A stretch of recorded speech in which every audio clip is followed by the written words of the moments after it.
Oh, Athens, thank you. Thank you for coming out. I'm here tonight kind of in a way going back to my roots. I've been here numerous times over the years. Yeah, I'm from Atlanta. I don't know if anybody knows that, but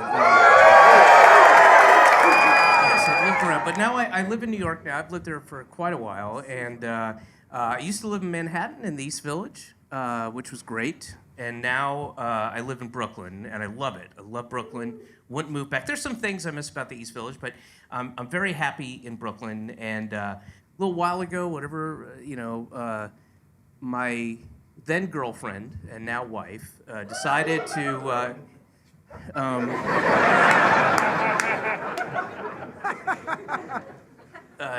decided to fuck. And decided to move to Brooklyn, and then a few years after Brooklyn, after we moved there, we found out we were going to have a kid, and thank God I opened up that email, or we never would have found out. We just would have been like, "What the fuck is that thing doing here?" And so when we found out we were going to have a kid, I did something that has been a dream of mine for a long time, and I bought a brownstone in Brooklyn. But then this thing happened.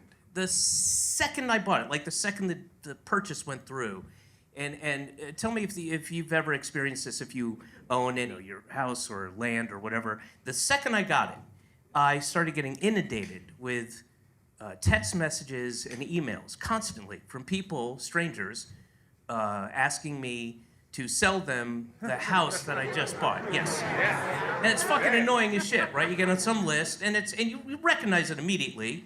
I don't know Karen in North Carolina, whatever, and you just delete. But a little while back, I got an email, and the subject heading was "checking in on you." Right? And these were troubled times, ladies and gentlemen. And I didn't recognize the name or anything like that, but the guy was checking in on me. And so I didn't delete it. I thought it would, the proper thing to do is to at least open it up. And I did.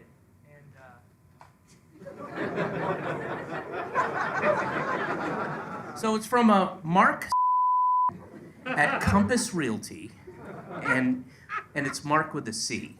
Yeah, exactly. I'm with you. I feel the same way. It's like, it's suspicious, right? I see that, I'm like, nice try, Marcus, but if you want to be Mark, go fucking change the C to a K and get rid of the, anyway. So, Mark at Compass Realty writes me, checking in on you. "Hey, David, with all the craziness, I wanted to check in. How are things for you? Our family is just getting over a stomach bug.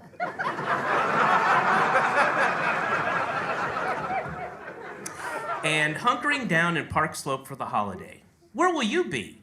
With all that's going on, wishing you a very happy and prosperous new year. From my home to yours, smiley face, Mark. Mark, licensed real estate salesperson, 917-767.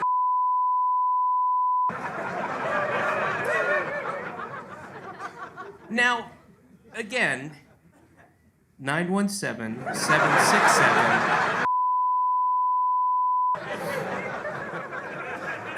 All right, so, these were troubled times, and he was checking in, going out of his way, and I thought it'd be rude to not answer back. So I wrote him back. "Mark, thanks so much for checking in. Yeah, it's been crazy over here. Calvin's death was so sudden and shocking. Not to say disturbing. I mean, how are you supposed to explain to a 9-year-old about autoerotic asphyxiation, for fuck's sake? And you can't lie to kids these days. Not like you used to before the woke police started patrolling the streets. And guess what? She had already heard the term, and so I couldn't pretend it was something else. I ended up settling on telling her the truth without all the graphic details, i.e. all that shit about furries, etc. And it became a long lesson in not kink-shaming, so I guess there's a silver lining. I will still be in Brownsville, potting with Aisha, Mamaroneck, White Peter, and Yasmin. No plans on leaving until we can get our money back from that disastrous ayahuasca baby shower. What a dumb idea. I tried to talk them out of it, but to no avail. And they swatted me. I'm telling you, if it wasn't for our linked Netflix account, I'd be out of there so fucking fast. Oh, and Mark, as you may or may not know, Andrea ended up staying in Majorca and is going to fight the extradition. She's hoping COVID helps her, but who knows? I can't believe she bowed to the man and got fucking jabbed. Oh well. In better news, I was able to secure funding for The System, my musical based on the Turner Diaries.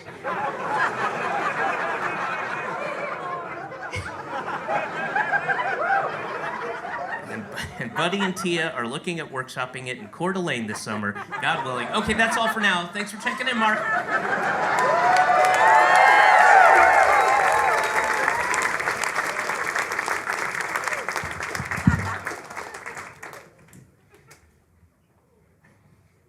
Motherfucker. Never responded. Yeah, that's right. I know. Do you guys know what the Turner Diaries are? Oh, you gotta Google it. Google it, and imagine it as a musical. And then let me know what starts popping up on your algorithm. All right. Before we get started, I would like to... I haven't started. I haven't started yet. This is not... I haven't started. This will not count against your time, but... So before I get started, I would like to sing a song, if that's okay. All right? Thank you. It's, I didn't write the words, I just put the words to music, but it's a relatively new song. It's only a couple months old, and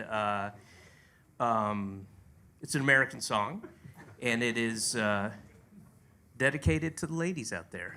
Yeah. Again, I didn't write I just put the words to music. Okay. Women,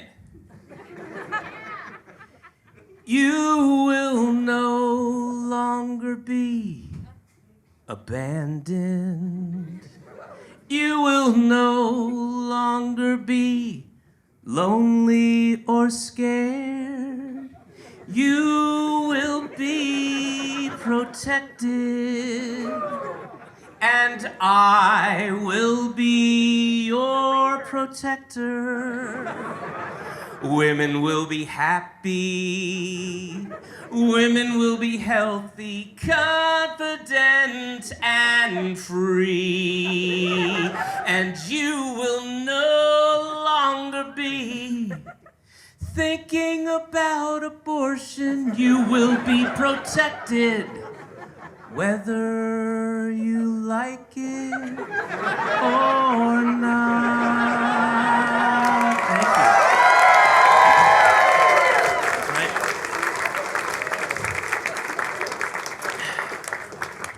Now again, I did not write the words. You know who wrote those words? Do you know? The late Donald Trump. That's right. Someday we'll be able to say that.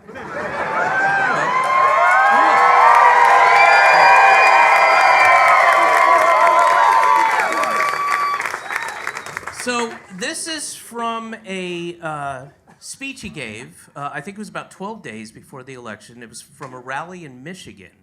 And it was very effective. Worked out pretty well. And this is 100% verbatim. This is 100% verbatim. And it's also 110% insane. This is nonsense. This is gobbledygook garbage. What? This is what? This is insane. This is crazy. I'll just read it to you, so, without the silly song part, so you can get an idea of what he said. And think about it. Think about it.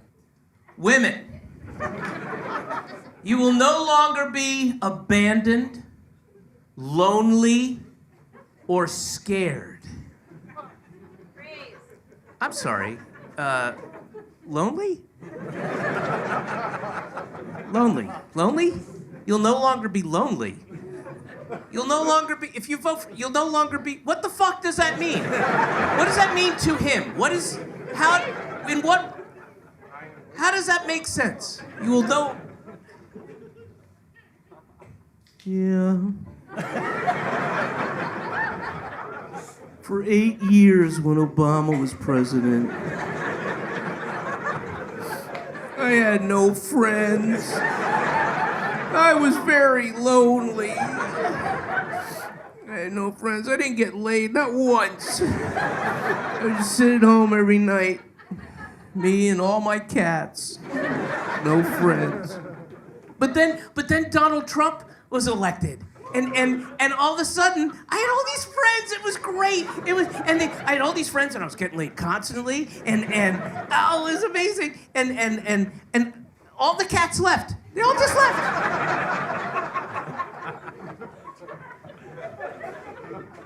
And then Joe Biden stole the election. And all my friends left. And all the cats came back. They all... You'll no longer be lonely. All right. Or scared. You will be protected, and I will be your protector. Now listen. Everybody has different ways of protecting their womenfolk, right? And let me tell you how I, Donald J. Trump, an adjudicated rapist, protects his ladies, all right? This is how I protect my women. What I'm gonna do, ladies, is I am going to grab you right by the... I'm gonna grab you right by that... And I'm gonna lock on, okay? Nothing's getting in there, madam. Nothing.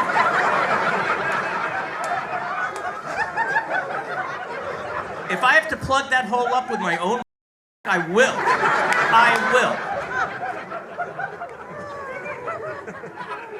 Women will be happy, healthy, confident, and free. Oh, ladies, the freedoms you are going to enjoy. How would you like the freedom to bleed out in a hospital waiting room while you're denied treatment that any other sane, rational society would accord you? Yeah. Free. Would you like to be raped with impunity by your white Christian nationalist husband? Free.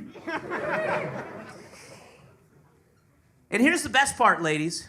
You elect me, and you did. And you will, here's the Donald J. Trump promise. You will no longer be thinking about abortion. All right? Why would you? I've taken the option off the table. Don't worry about it.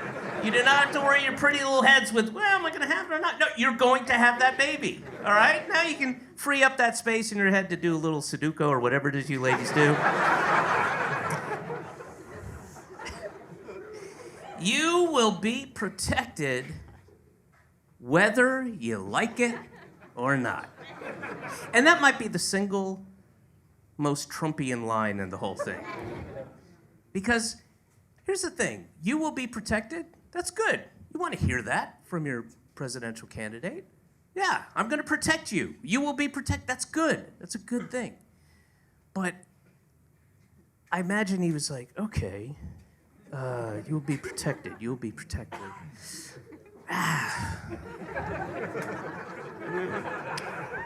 That makes sense. How can I trump it up? How can I put my spin on it? A threat. I'll make it a threat. There you go.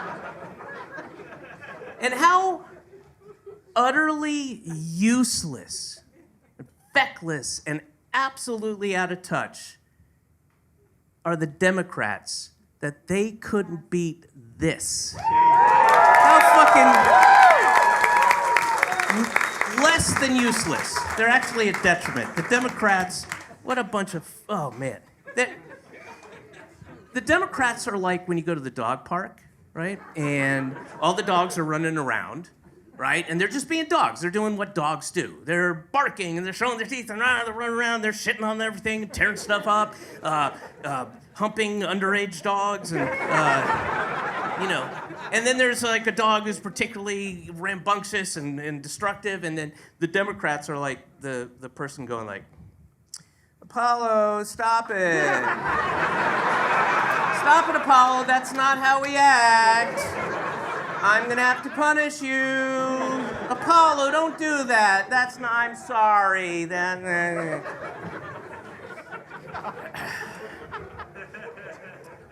And the Republicans are the dogs. Okay.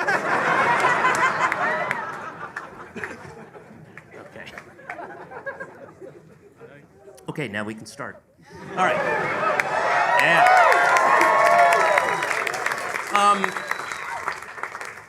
So as I said, I live in Brooklyn, and there's not too much I miss about the East Village, but there's one thing that we used to have dozens of them in my neighborhood, and they were great, and we don't have any in my neighborhood in Brooklyn, but the super cheap Chinese massage places, you know? The ones where it's like $50 an hour, and you go in, and it's just a bunch of middle-aged Chinese ladies, and you go, it's $50 an hour, it's great, and then you go, there's no ambiance, right? You just lay on a table, and they just beat the shit out of you, right? They do, elbows and fists, and they just beat the shit out of you, and they don't know what they're doing, you know? But no, that's a good thing. That's a good thing. That's what you want. That's what you want, because you walk out, and it feels great, you know, and it's really the exact opposite of, you know, those, you know, day spas and wellness centers and all that. We have a couple of those in my neighborhood, and those are like 3 times as much money. It's not as good a massage, and it's always uncomfortable from right when you walk in. You know, you walk in, it's like it's quiet, right? And it's like a purpley lighting, and you walk in, you're like, "Hi."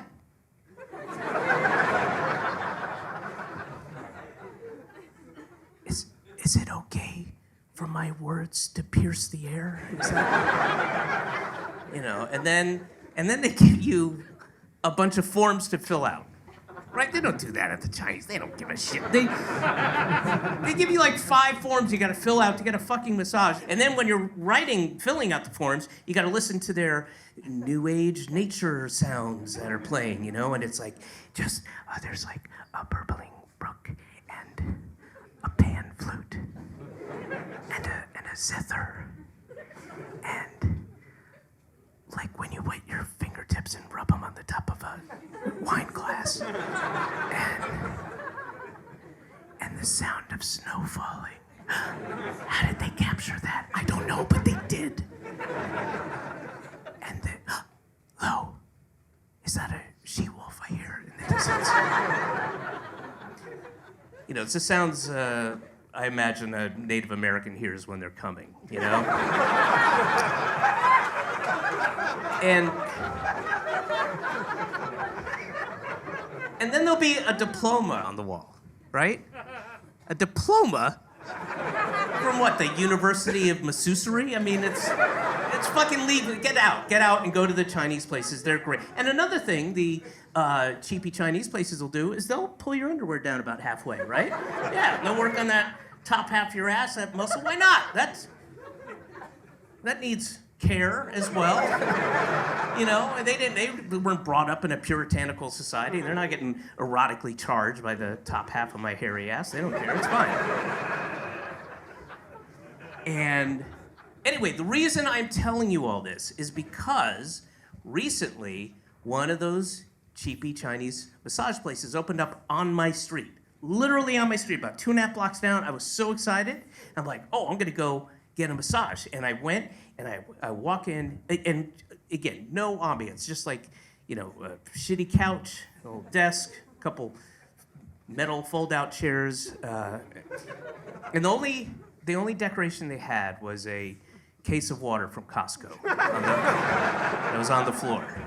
And they hadn't even cut into it. It was just somebody poked their finger in, wrenching all the bottles through the... And I go in, and I, go to get a massage, and, hard, medium, soft, hard, and they've got the hot stones and the oil, and I'm like, yeah, just, listen, I don't know what you and your family had to endure to get to this country only to be treated like shit, but take it out right there, right in the lower back is where I want you to focus that anchor. And so I went, it was great. As I said, $50 an hour, you walk out there, you feel great. And then I got work on this project, and I had to go away for a little bit. And I went away and worked, and then when I came back, I was like, ooh, I'm gonna go back to the massage place, get a massage. So I went back up there, different lady, same case of water. Yeah, so there's a different lady. I go, I'd like to get a massage, and I go into the room, and I take my clothes off, except for my underwear, fold them up, put them on a little chair, lay down on that massage table, face through the little donut hole pillow thing. A couple minutes later, yeah, coming in. Okay, hard, medium, soft, hard, go hard, it's fine. And she starts giving me a massage, and it's great, right? Elbows and then after about 5 minutes, she goes to pull my underwear down a little bit, and she takes my underwear completely off. And that's never happened before. And I can hear her, I'm laying down, I can hear her folding up the underwear and putting it on my chair. But as she's doing that, my face through the pillow is But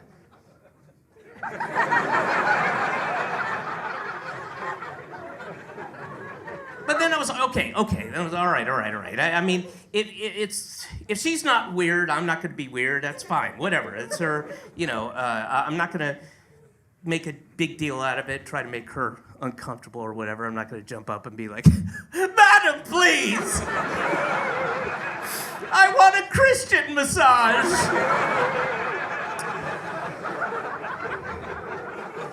So, she continues, and as I said, I got the hot stone stuff, and she's going to town and everything, and she's like, really getting in there, and she's got kind of like this motion going on the crack of my ass, kind of this kind of thing going, like when you see an old Western, and there's a guy at the saloon, and he's like, hey, Cookie, why don't you dance us a jig? And then an old coot, with like this kind of beard and a floppy hat gets up and, oh, ding ding ding ding ding ding ding. That was the motion she had going on.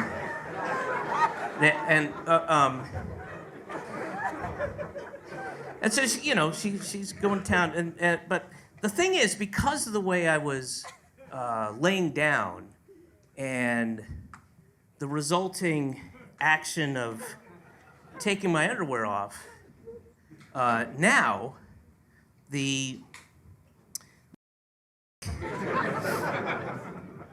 and a good chunk of were exposed, right? And she never misses a beat. She just keeps going and doing all this stuff, but occasionally her well-oiled fingertips, right,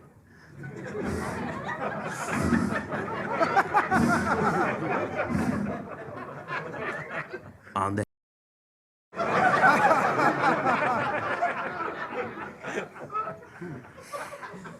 and it's a very pleasant sensation. It really is. It's just like three ladybugs just sort of landing and taking off again and then landing back and like, oh, let's go somewhere else. Like, oh, I forgot my phone, whatever. And because it's a pleasant sensation, and because of the way a gentleman's body works, I started to get hard. And I was horrified. I was embarrassed. I was like, I was sweating. I was very anxious. And here's the bitter irony of this situation. In fact, I'm going to say bittersweet irony is that the more there is for to feel, the more there is to feel. Right. Can't stop it. I'm trying, but I can't. It's just like a shy turtle getting its confidence up, you know?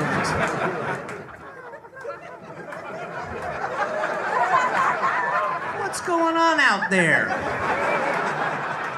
What's all the hullabaloo? And I feel fucking awful, and I'm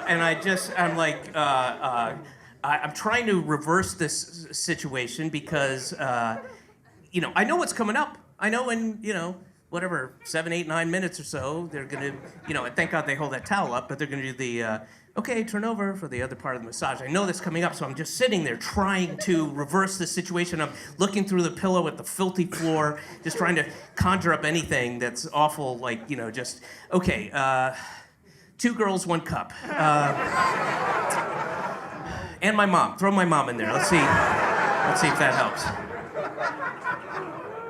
That doesn't help. It's not strong enough. And just like I said, a couple minutes goes by. Okay, turn over, and again, thank God they hold that towel up. So I turn over, and there's no towel. And I am not exaggerating when I tell you that this was one of the top 3 hard-ons I've ever had in my life. I did not fucking recognize it. I was like, whoa, that's not my dick. That is not my dick. I don't know where that came from, but that's not mine. I was proud of it. I wanted to shake its hand, send it off to university, but I was like, what's going on? And it's just going nuts. And it's like Mussolini on the balcony. And everything I'm telling you took seconds. This is mere seconds, right? I'm over there, I roll over, and then she comes around to have me scoot down, push the little pillow down, and when she's over there, she goes like this to my beard. She goes, "So white." I don't know, and I don't know what that means. And I didn't really have time to think about it because she started to give me a hand job.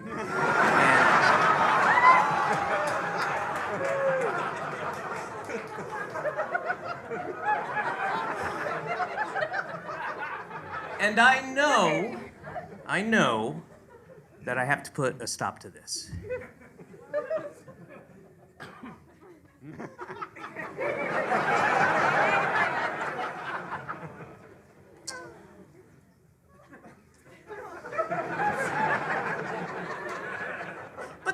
There's no reason to be rash. I don't need to. I don't want to scare her, jump up,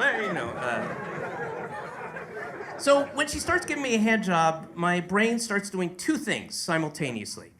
One part of my brain is going, remember this, remember this, remember this, remember this. Because I have been completely faithful to my wife, and I have not had a stranger's hand on my dick since, at least the honeymoon. I can go back to that.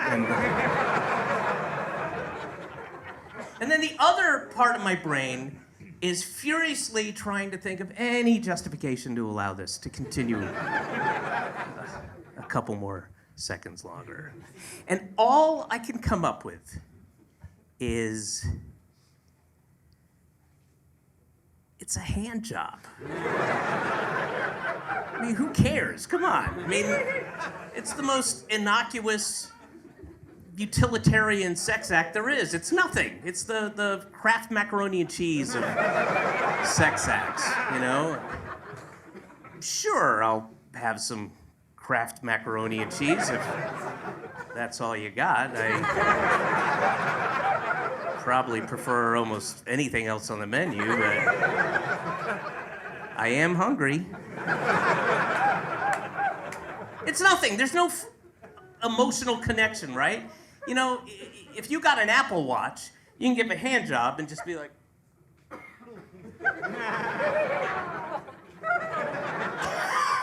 That's a funny meme. You know, it's nothing. Nothing going on. And look, if the situation was reversed and my wife, you know, had gone to get a massage, and halfway through the massage, the masseuse started going like...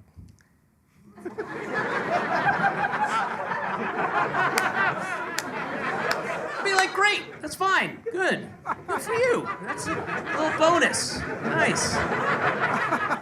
No, I'm not upset. Of course not. No, did you come? Okay, good then. No, honey, I'd be upset if you didn't come. Oh, I would march right down to that massage. I'd be like, which one of you inconsiderate, lazy fucks finger banged my wife and didn't bring her to climax? That's what I would do. That's what I would do, because I'm a good husband, okay? Also, what's she gonna do? Divorce me? Because I got a hand job? She's gonna look like a fucking idiot.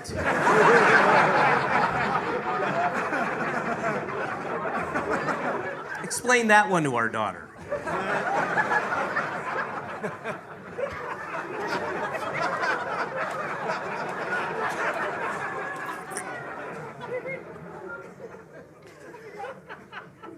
So, I say to the woman, I go, oh, no, thank you. I mean, no, I don't need that. I don't need that part. I don't, you know, I'm just like stump, whatever. And she just goes like, she goes, no. I go, no. She goes, okay. Stops, puts a towel on, continues the massage, and then, 30 minutes later, it's done. Okay, you pay now. Okay, and I get up and I put my clothes on, and I come out to the little waiting room lobby area there.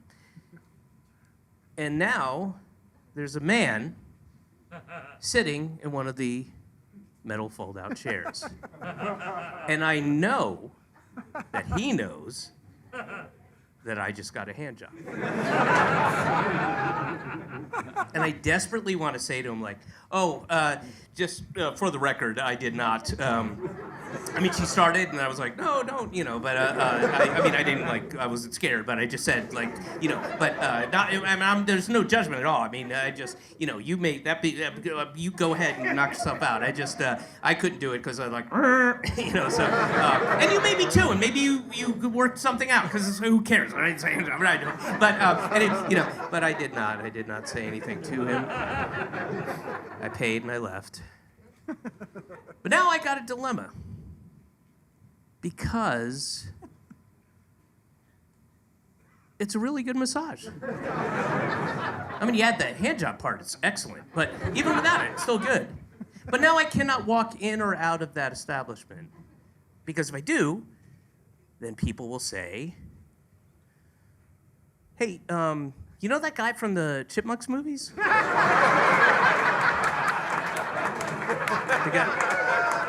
guy who stole the Chipmunks? Yeah. That's where he goes to get hand jobs.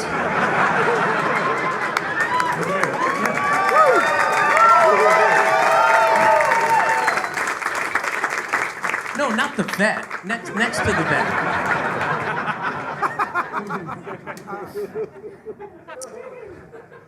So, I told my wife what happened, and she did not respond in the way I expected her to.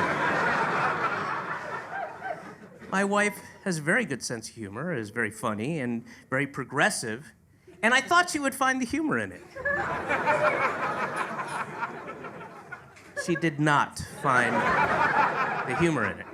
I told her what happened, and she said, and I quote, well, you can't go back there again. I'm like, honey, I don't have... Okay. Okay, what about this? What if I do this? What if I do this? Seriously, what if I get a T-shirt printed up that says, "Hi, I would just like the massage part, not the hand job part. Thank you." You know, in English on the front and Mandarin on the back, just to cover my bases.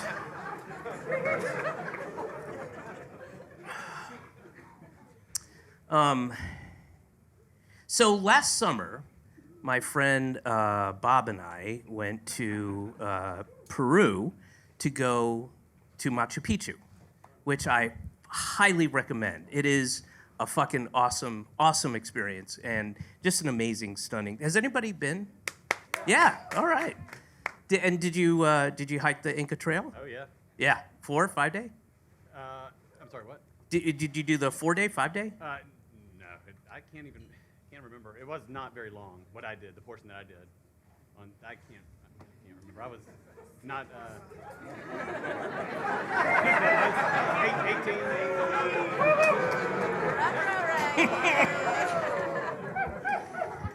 We took the train down to Cusco. No. All right. No. It's got to be an awful feeling being called out on national television. But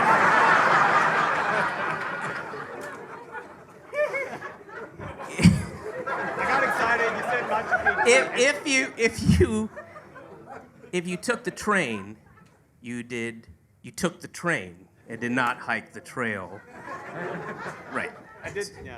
So it's so not 4 day, 5 day, but it's really roughly an hour to go. Sorry, I misspoke. Did a lot of hiking, but not the. Okay. Continue. That's all right. It's okay. All right. Don't make it worse. Yeah, I hiked the trail. 4 days or 5 days? Let me think. It was about an hour train ride and then a 20-ish minute bus ride. So I guess 4 day. You mean where you camp out overnight and you're traveling up to like 14,000 feet above sea level, and it's 4 full days, like sun up, sun down, sun up, sun down, sun up, sun down, like that, where you like shit in the woods, that kind of thing. And yeah, I did. I guess I did 4 days because I took the train.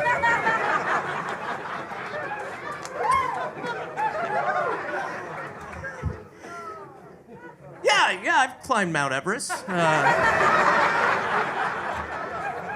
Yeah. I mean, I flew into Nepal and took some selfies. That's what you're talking about, by climbing. All right.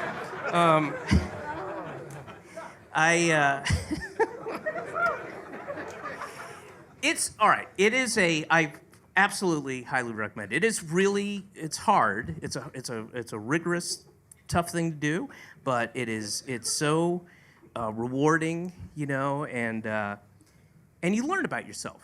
You discover these things about yourself, and you have all these questions. I remember it was either at the end of day 2 or the beginning of day 3 when I you know, you get up at like 5 a.m. so you can hit the trail by 7 a.m. And it's like, I remember thinking, you know, when this is all over, I wonder if I'm going to end up having a smug sense of superiority to the lame motherfuckers who took the train. And I don't know. It remains to be seen. I don't know. I'm sorry. I'm giving you shit. We're done. I'm done with that. I'm glad you went. I'm glad you saw it. It's an amazing thing. It's one of the coolest things on this planet. And the Inca Trail is one of the most just stunning feats of civil engineering I've ever seen. You know, and I've been to Legoland, so the bar is up here, you know.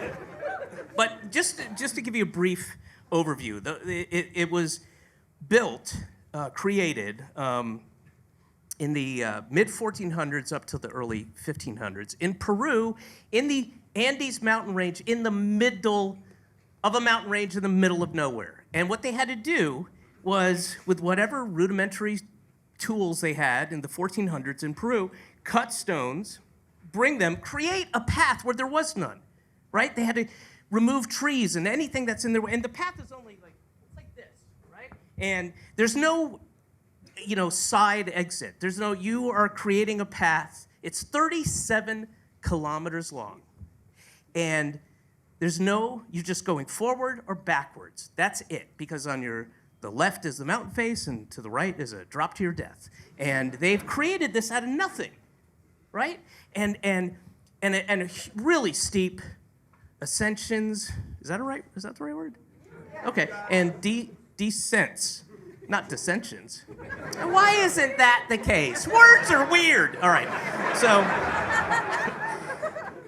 And I mean, really steep, and so at 14,000 feet above sea level, so thin oxygen, and again, 37 kilometers long, and there was nothing, so they had to cut these stones, bring them, create an entrance, and just lay them down, go back, get more stones, up and down, and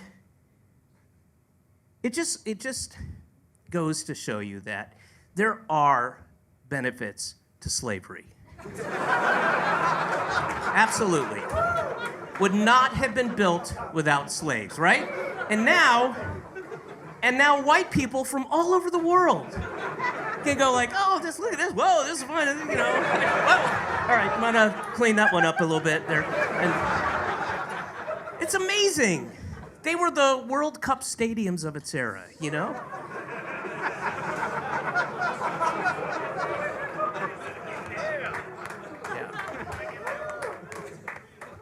And I know what I'm about to say is a hypothetical, purely hypothetical, but, I like to think that at least in a relative sense, I'm a pretty decent person. I try to be kind and generous and considerate and empathetic. When people are upset, that's upsetting to me. And I try to be a good listener, and I think that I would have been a really great slave owner, No, I mean like the best. I would have been a great slave, where all the other slaves were jealous of my slaves, being like, I wish Cross was my master. Well, my master's racist, See, I would engage with them, you know what I mean? I'd be like, hey, whoa. Hey, what's going on? What's with the long face? What are you so upset about? Hey, I don't know what's got you so upset, but let me tell you something, okay? And this is a fact. This is a true, what I'm about to say is a true fact. Did you know that it takes more muscles to frown than it does to smile? That's right. So what do you say we turn that frown upside down, conserve a little energy, and hey, listen, I don't know what's got you so upset, but let me tell you something, okay? I've been watching you, and I believe in you, and I know what you're capable of, and I know you can pick more cotton than that, okay? Let's go. Hey, who wants a treat? You want a treat?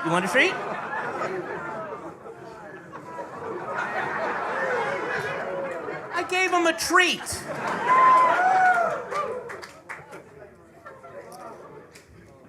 Now here's the thing. I'm going to be doing this bit all over the United States of America. And I guarantee you that someone, somewhere, perhaps tonight, will have this reaction. Man, did you hear that dumbass motherfucker talking about how he'd be a great slave owner? What the fuck, man? He got it all wrong. What a dumb motherfucker. He'd be a terrible slave owner. He doesn't understand the fucking concept, being all nice to him and giving him belly rubs and lumps of sugar and shit like that. It's fucking bullshit. It's a bunch of fucking liberal, woke, DEI bullshit. I ain't gonna stand for it. Take America back. Also, I don't like the Mona Lisa.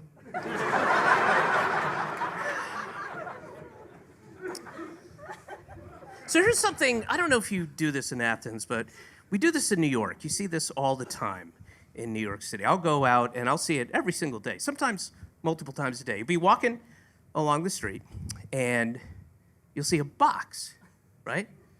It's on the bottom of a stoop or in front of an apartment building. There'll be a box, and on that box is written the word free.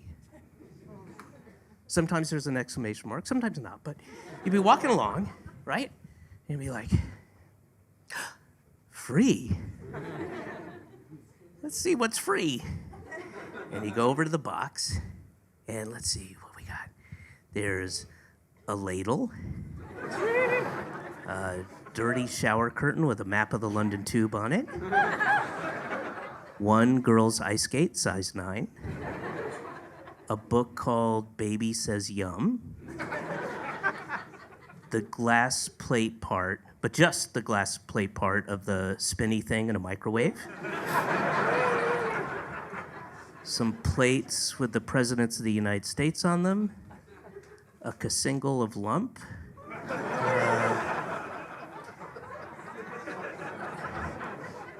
a wet copy of the 1999 Lonely Planet Guide to Prague, and that's trash. That's a big old box of trash, and fuck you for being so irresponsible and lazy. Like, here, you take care of it. Is what I'll think. That's what I'll think as I'll mutter it to myself as I go get on the subway and run my errands. Right? And I'm gone for about an hour and a half. An hour. And then I come back from the subway, running my errands, and I look inside the free box, and it's all gone. All of it, every single thing is gone. And now I gotta reassess my thinking, because that's a good thing. That's a very good thing, and it's something New Yorkers are exemplary at. They're very, very generous. They really are. They donate their shit, they give their shit away to people who need it. They do, all the time. I mean, it's New York City. Somewhere, there is an indigent, one-legged little girl who dreams of being an ice skater.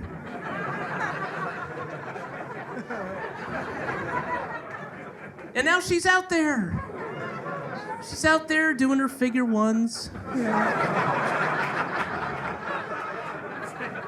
30 minutes prior to that, there was a man walking down the street sobbing, tears streaming out of his eyes. It's like, oh, what am I to do? I made all this soup for the kinders, and I spent all my money on the ingredients for the soup, and now I have no way to distribute it. I could sell the soup to buy a ladle, but then I'd have no soup to ladle. Oh, the irony of this situation. Oh, Henry. Was ist this? Un ladle. See, and now those kids are eating, right? They have the soup.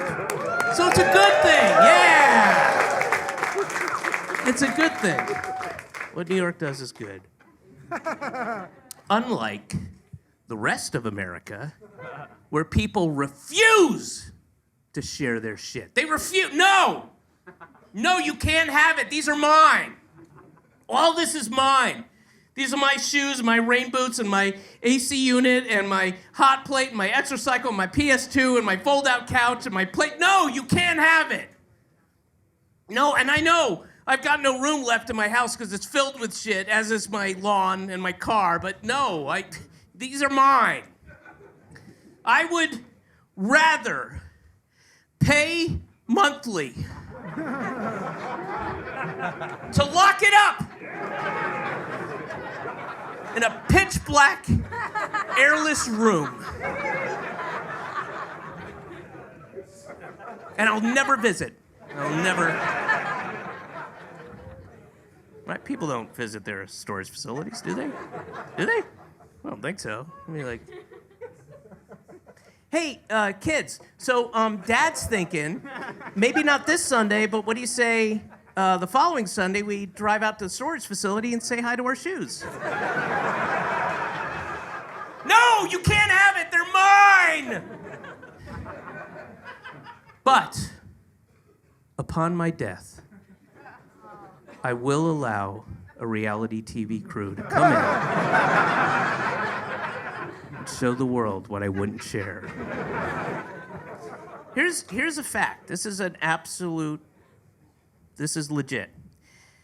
As of 2022, 92%, I'm gonna repeat that, 92% of all the storage units on planet Earth are right here in the United States of America.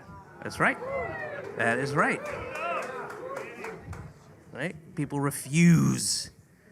You know, we're so privileged and our values are so warped in this country and we're just all about consumption, right? Without any regard to anything else or anyone else. Just consume, consume, get, right? It's so warped. People in America will collect things that other people desperately need, right? Like people collect shoes. Yeah, you collect shoes? Fuck you, you collect shoes. The fuck's wrong? Hey, dude, check this out. Before you get all pissy at me, look at this. This is my shoe room, all right? I mean, it's huge, right? You know, probably fit a family of 4 in here. You know, I got 150 pairs of shoes, all in hyperbaric chamber, hermetically sealed, backlit, oxygenated. No, I don't wear them. No, you don't. The point is not to wear them. Is to. Okay. Well, maybe you'll like this better. All right. This is my insulin room. I've got 250,000 doses of insulin right there. Yeah. I don't know. It just makes me feel good to have them.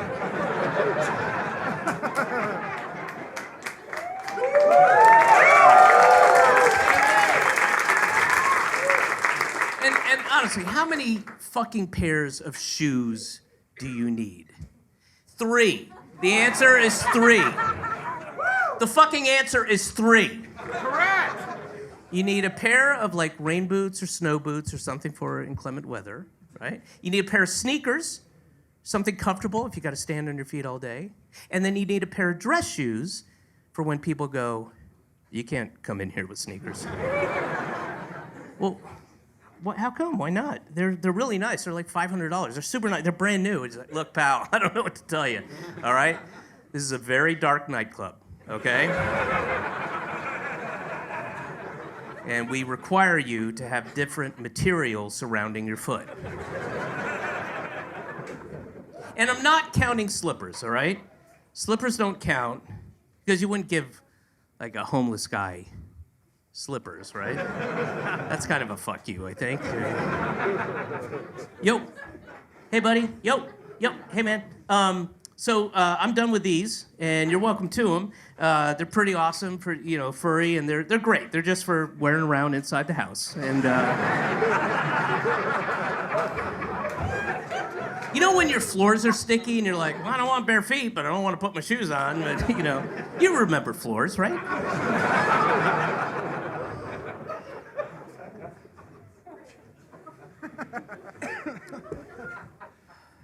Okay, Athens. What did the woman who had an abortion and then immediately regretted it, but stopped by an amusement park and rode the roller coaster on her way home say? Oh, I feel like a kid again.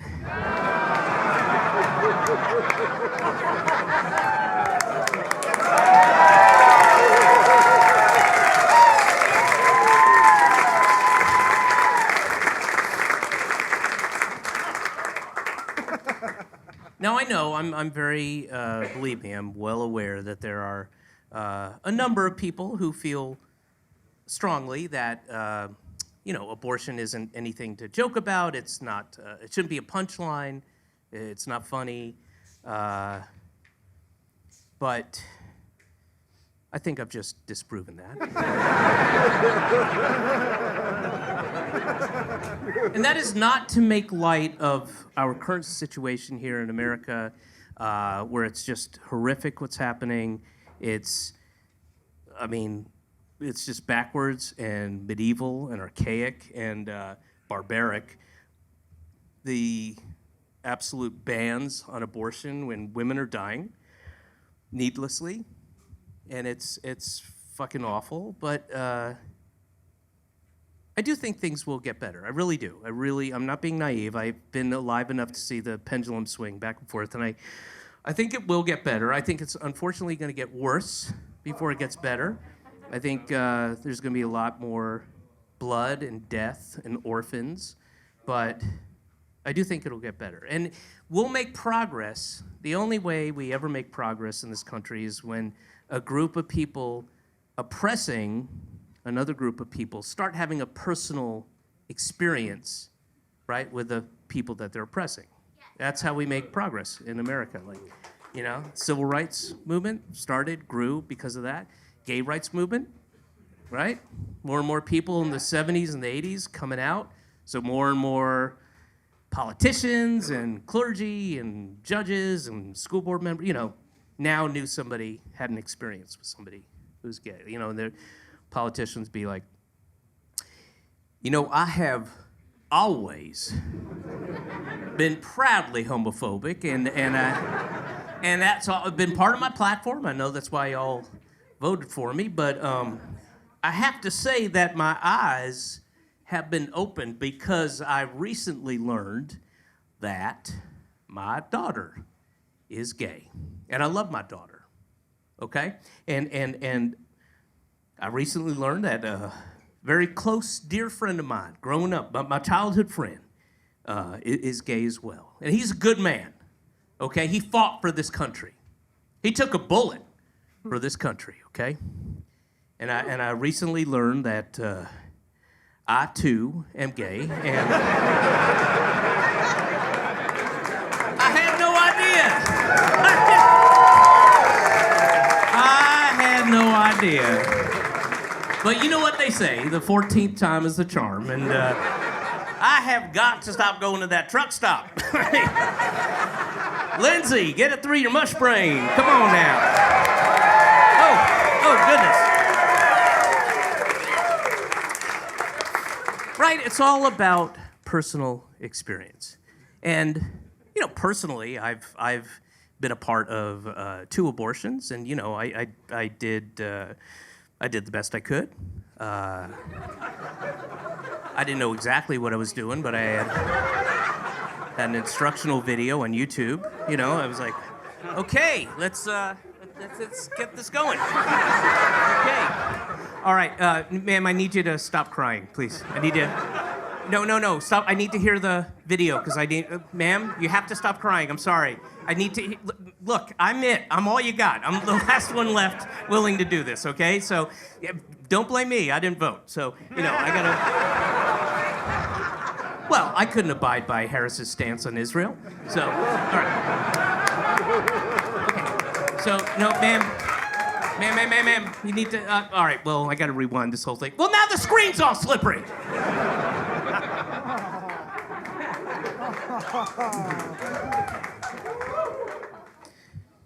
And I do have kind of a begrudging admiration, I don't know if that's the right word, but for the really, really extreme, religious, right-wing extremists who are so anti-abortion. It is literally the most evil, awful thing to them. Obviously, I don't agree with them, but they feel so passionately about it that they are willing to bankrupt themselves, lose friends and family, just to 24/7.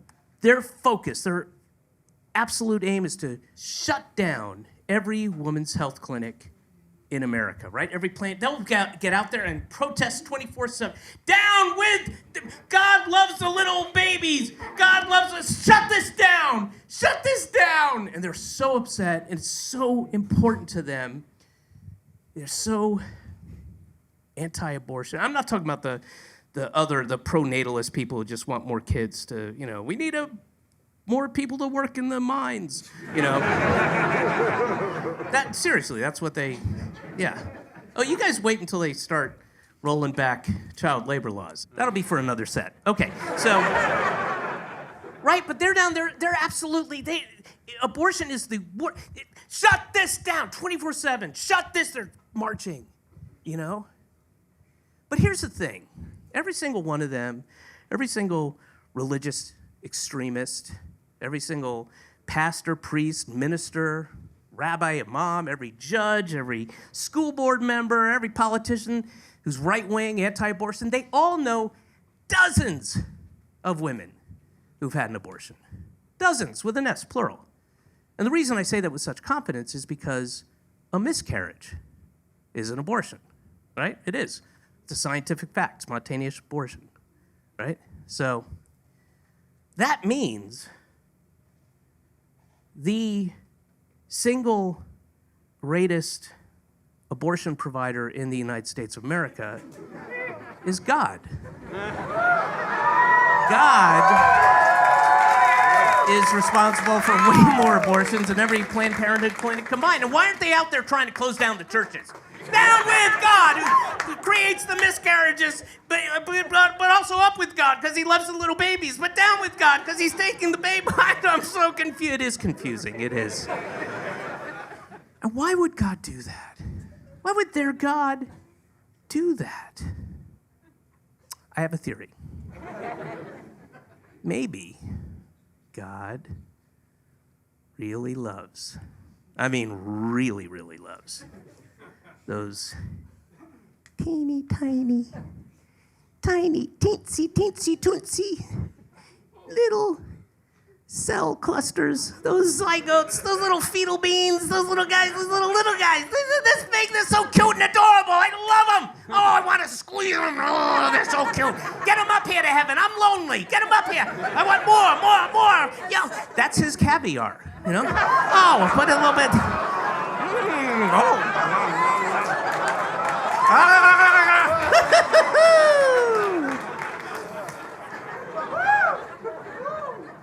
So maybe God does love the little babies on a cracker with some sour cream. All right, Athens, Georgia, thank you so much. You guys were awesome. Thank you. Really, really great. You guys were fantastic. So glad I came here to do this.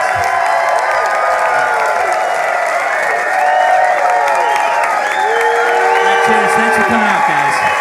Cheers. All right, let's see you.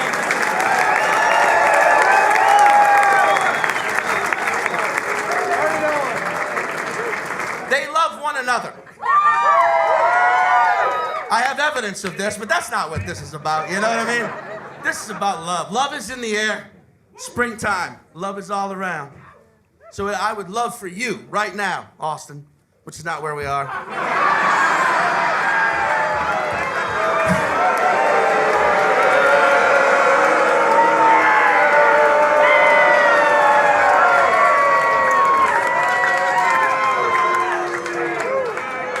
Now that's an intro. That would have been the best fucking intro. I just missed my opportunity. All right, here we go. Athens, Georgia.